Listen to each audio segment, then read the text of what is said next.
Hey everybody, it's PJ from Saber Tactical. I've got a brand new Impact M4 here, and today's video is talking about installing this brand new M4 TRS rail. Now, I'm doing this install on the compact version. The rail itself comes in two sizes. One is built just for the compact, but we also have a standard version. And the standard version will work on your standards and your snipers. In the box with the rail, you will find a little bag like this, okay? And inside that, for the compact, you're gonna get the clamp that goes over the barrel, if you wanna use that, the bubble level, and then two little magnets. Don't lose these. We're going to come back to this in just a little bit. If you order the standard size, in addition to those parts I just mentioned, you're also going to get this extender. The standard uses the extender if you're using a larger moderator to push the barrel length just out from under the hood, if you know what I mean. If you're using the sniper, you won't need this. So that's what's in the bag. In terms of what tools you're going to need, it's a 2.5 and a 3mm Allen. And then if you're going to put the clamp on, you need a 4mm. So let's get started. So first thing to do is strip off the parts that we're not going to need for this build, and I'm going to start using a 3mm to loosen the screws on this top rail. There is no need as you do this to take these screws all the way out, and in fact leaving them in will reduce the chances that you lose them. So set this aside somewhere safe, maybe in that TRS box. Next, I'm going to switch over to my 2.5, and I'm going to take off the cheek piece screws.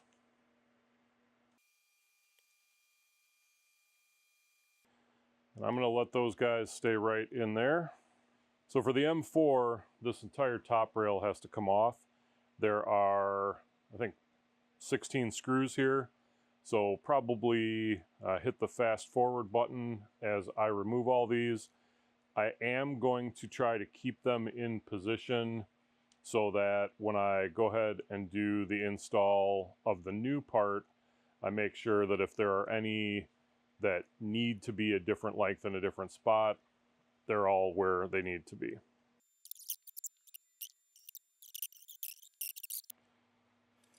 So I mentioned keeping all the screws in place. We'll try and get you a close-up of this, but you'll see it is the third pair back are long screws, and then the fourth screw back on the gun's right-hand side is a long screw, and everything else is these short guys. So by keeping this all in place, when I go and put the other rail on, I can more easily keep track of which screw goes in which hole. All right. This block you're going to remove and set aside. And then you need to take the magnets out of the packet. They're going to have, in the way that magnets do, join themselves together. And if you get a fingernail under there, you can take them apart. I'm going to bring you in on this because we're going to have to look at this closely. But you'll notice on yours, there are two magnets right here on top of the block. If you're looking down on your rifle and there aren't two magnets here, look at your rail. They may have come out when you took that off. So you need to, if they came off, take them out of here and put them back in there. It doesn't matter. I mean, I know you know about magnets and polarity, and those things do matter, but for this install, it doesn't matter whether you get one north and one south, because what you're going to do is you're going to take these magnets and you're basically going to drop them right on there, and it's going to self-adjust itself so it's sitting properly. So I'll talk for a minute about what these magnets are for, what they're doing, and how we're going to get them the rest of the way installed. Basically, they're going to move from here over to your rail. So they're not going to be in contact when the side lever is forward, but when you cock the side lever back, they're going to move along here and they're going to line up with these holes right here. And what that's going to do is give you a little bit of bolt open hold. I want to be really clear about this. If you're not careful with your impact, and if you think that these little magnets, powerful though they are, will keep your bolt from going forward if you pull the trigger and your impact isn't unsafe, you're wrong. You're wrong about that. It will release, go forward, and can fire the impact. This is to keep the bolt from flopping around while you're, let's say, moving from stage to stage on a PRS course. It is not an additional safety on the rifle. What we're going to do is take a Sharpie and mark those two. That's going to tell us what side's going to go down when we transfer them over here. We're going to take a little bit of super glue. We're going to put a drop of that in each of these two holes, and then we're going to transfer the magnets over. You have to remember, some people are better at this than others. Kind of this like three-dimensional. So then, if I hold this way, the near one's going to go in the near hole. Let me say it from your perspective, okay? As I look at these two, I have two that are close together and two that are far apart. The ones that are close together and the ones that are far apart are going to be the pairs.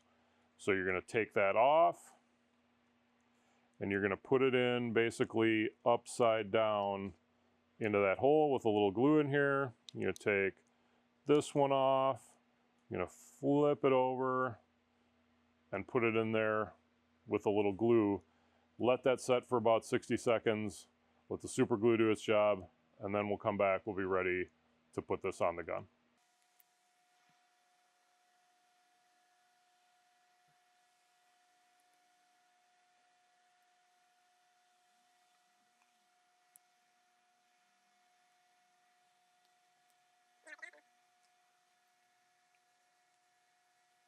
When you take the stock rail off, there are two alignment pins here, one on this side, one on this side, and as you can see in this build, one of them came out with the rail and one of them stayed in.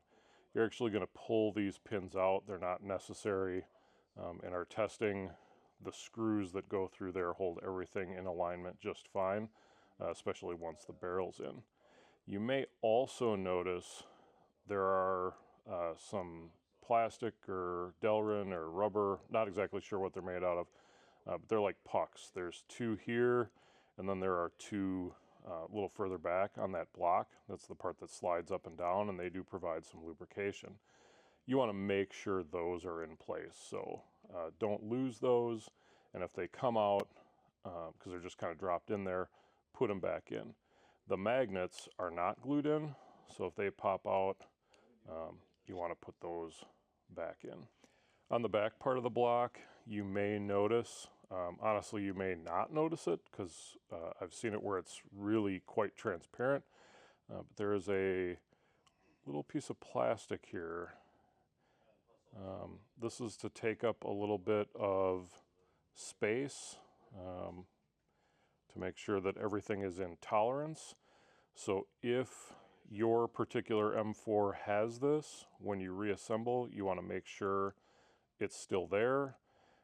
And if your M4 doesn't have it, that to me would be an indication that the tolerances on this block for your particular air rifle are a little bit different, and it's not necessary. So if you've got it, use it, and if you don't worry about it. All right, so gave the super glue about a 60-second cure time. That's all good to go. Got that wiped off, and so I can roll this over and sort of eyeball that this is lined up. I'm going to take this long screw and I'm going to put it on the cocking lever side and get that one screwed in first. I am not going to torque this down because I want to make sure I get all the screws in place and aligned before I put anything like torque on any of them. I'm going to walk back and do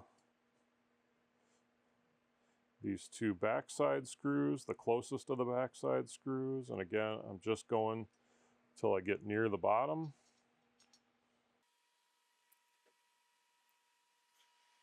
Then I'm going to go up front to the longer screws.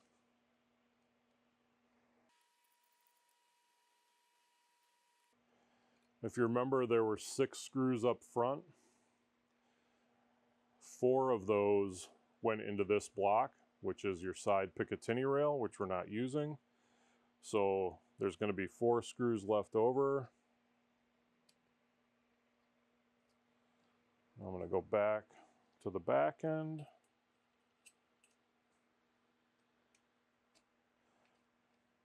And so we have 8 screws back here.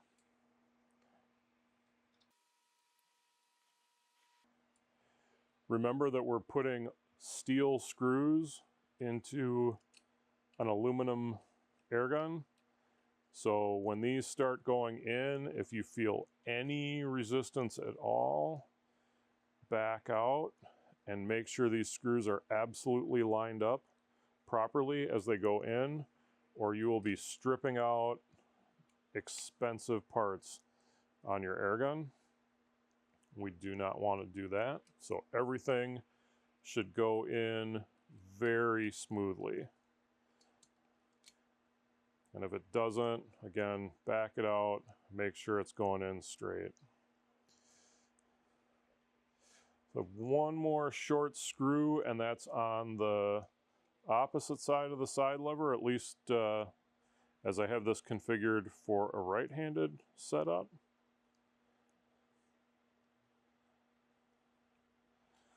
All right, I have all of those screws in place, and I'm feeling along the junctions of the top rail and the body of the air gun to make sure everything feels straight, and it does.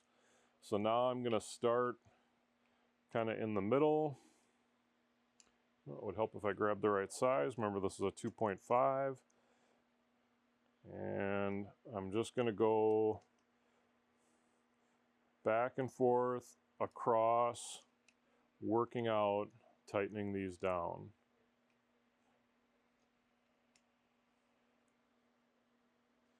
Do not need to put a lot of torque on this. Remember, steel screws and aluminum parts. They just need to be snug.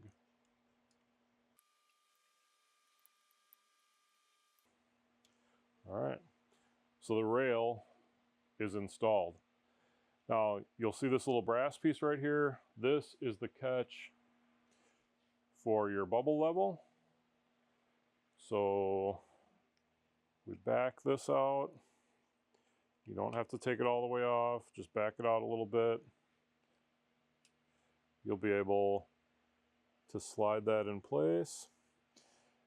I need my cheaters to make sure I have this lined up properly. Tighten that down too far, possible you'll crack it, so just snug. You don't need to go any further than that. Now we can turn our attention back to the cheek piece. So the cheek piece just sets on like that. Oops, still 2.5 here.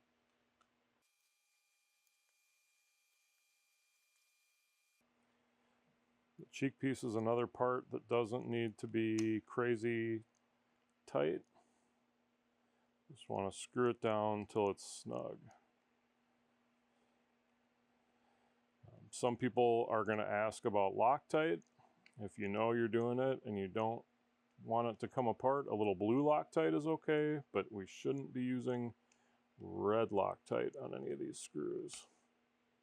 It's not necessary, and if you do need to take it apart for maintenance or anything like that, it's going to be a disaster for you.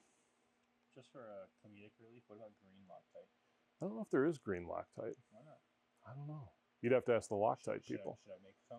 Should I make a competitor? Probably green Loctite. Unless it's like for, I don't know, armor piercing screws or something like that. I mean, I have no idea. We can try. Okay, so you're left with a number of different parts, and if this were my setup, I would take this and slide this guy right back on here, and then I would tighten those down using that 3mm Allen, and then I would take this and I would attach it here, and I would take those 4 leftover screws and I would screw them in there. So this is all one piece, all the screws intact, and I would take my box and I would put it all in there, and I would tape that all back up so that I don't lose any of those things and I actually know what they are. There is one other piece to this, and that is the barrel clamp. Remember, the washers go on the outside. I can forget that over and over again, have to remind myself of it. So this guy slides over the barrel and under the rail, and it can be oriented anywhere along here you want, or you can run it without. So once you have that slid into the spot, what you need to do is just line these screws up with the threaded holes on the inside, and then screw that in, and then tighten that down. If you have questions about this install or other of our Saber Tactical accessories and you can't find help doing the install yourself, please give us a shout out so we can get you the answers you need. Until the next video, everybody, shoot safe, shoot straight, and we'll see you around.